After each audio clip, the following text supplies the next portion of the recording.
شباب مرحبا، كيفكم؟ شو اخباركم؟ اخوان، انتم تعرفون انه نحن ايام اول كنا فقراء، ومو بس فقراء، يعني تحت الصفر، تحت الفقراء.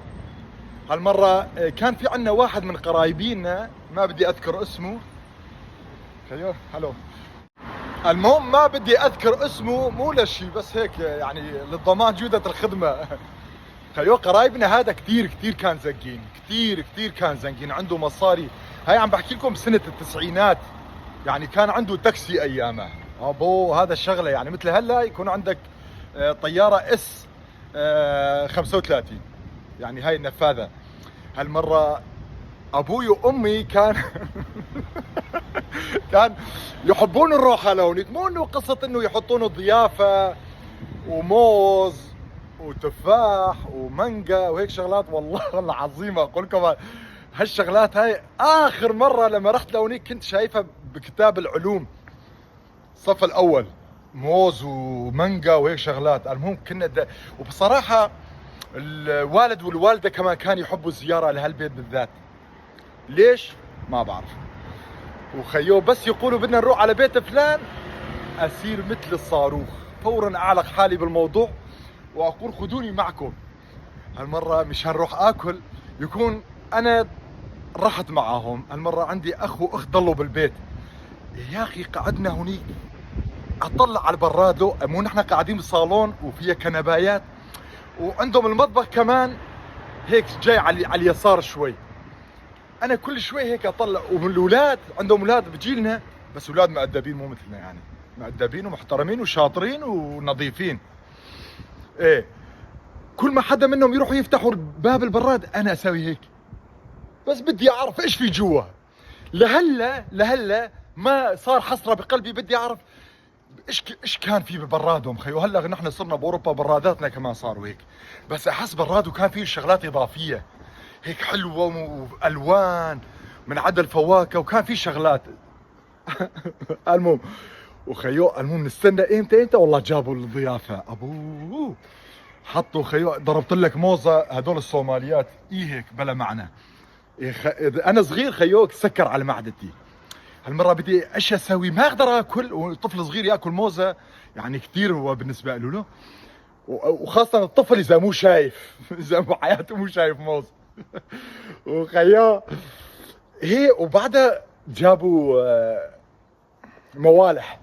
انا روح ربي موالح. وخيا موالح.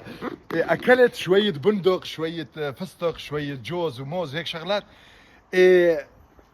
خلص سد نفسي، تعبت وخلص شبعت.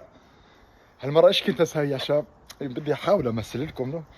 ايوه خلينا نحط هذول مثلا. ها ايوه، ها مثلا نقول هاي الصحن، انا ايش اسوي؟ اشيل قطعة على اساس اكلها، وشوفوا هدول بيروحوا معاها، وانا عم بسوي حالي اكل هاي، وهدول اخبيهم وين؟ احطهم بجيبتي. تمام. المهم عبيت الجيبه كلها فستق حلبي وبندق وهالشغلات بحبشوشات له. اروح على البيت هالمره مشان اقحر اخوي واختي انه انا كنت وجبت لكم هاي. يا شباب ازت لهم كل واحد وحده فستقه، اقول لهم ما اعطيكم الا بعد 15 دقيقه. ايه، اقول مصوها لا تاكلوها هلا. وخيو يمصوا هالفستق حلبي يمصوها بعد ربع ساعة هيك. ازت لهم كل واحد وحدة إهانة. كنت أهينهم والله العظيم يا شباب. كنا فقراء بكل معنى الكلمة، يعني مو انه بس فقر له، كنا قليلين وعي، يعني ثقافة وعي ما كان عن أهلنا. يعني تصور أبوي كل سنة ونص سنتين، سنة ونص سنتين كان يشتري محل بنص السوق. فهمت شلون؟ يعني كان في مصاري، بس ما في ثقافة انه حدا يصرف على اولاده ويجيبوا فواكه موالح. يا اخي ايش موالح؟ ما بيوتنا ما كان مثل بيوت بشر يا اخي. نحن بيتنا صاير بين الخوال والاعمام. بالله عمامي شارع كامل اكثر من 67 بيت، هاي الشارع وفروع هاي النا بيت ملا درويش. وخوالي كمان نفس الشيء ورانا، مو نفس الشيء شوي يعني اقل، اكثرهم بالقرى. وكل جايين علينا، الخوال والعمامية تقدر تقدم لهم فستق حلبي. انت بدك ارض زراعية 1000 كيلومتر لحتى تزرعها فستق حلبي لتشبع هالبشر الجوعانين. كأني هذا جاي من عندي تو ما يسلم علي، كمان اخذ اغراض من محلي وتو ما يسلم علي. على كل يا شباب، انا القصة هاي ذكرني بكثير شغلات. شقد كنا بسطاء وكنا فقراء والناس كان عندهم مصاري، سبحان الله، واخرتها كلنا صرنا نفس الشيء، وما يدوم الا وجه الكريم. شو رايكم يا شباب؟ اشوفكم خير، في امان الله. كان معكم هو، يعني انا، من هون من الشارع اللي جنب محلي بكارديف، عاصمة ويلز بريطانيا. اشوفكم خير، في امان الله.